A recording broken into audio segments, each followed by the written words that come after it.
Fuyo. Ui, macam-macam gak kan. Disebabkan aku tengah lapar, aku ambil banyak sikit lah kot. Aku ambil set ni, yang ni satu, yang ni satu, yang ni satu, yang ni satu. Alright. Cheese curry ayam bakar. Okay. Alright, sama. Boleh tak sini? Hehe. Alright. Ni kalau tak habis nak join sekali pun boleh. Pasta ayam bakar. Mels ayam bakar. Ayam bakar. Alright. Nice. Okay, sama. Ui, macam banyak sangat lah pula. Aku order sikit tadi. Aku try dulu signature dia. Ayam bakar pizza. Sedap juga. Sedap pizza ni. Dia rasa ayam yang dibakar. Lepas tu ada masam manis dia. Semua balance lah. Uyo, Melts ayam bakar. Tu dia. Weh, ni sedap.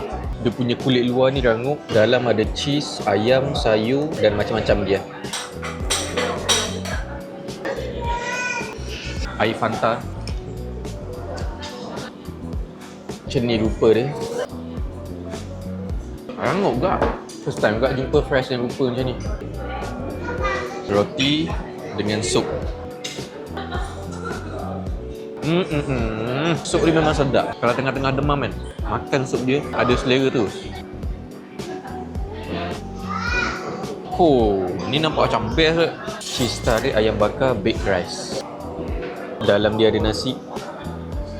Nasi dia sedap. Ada ayam, ada mushroom, ada tomato, ada cheese, gabung semua sedap lah. Air Fanta lagi. Refreshing. Last kali, ayam bakar pasta. Hoi. So far dia punya menu sama macam dalam gambar. Ayam bakar dia.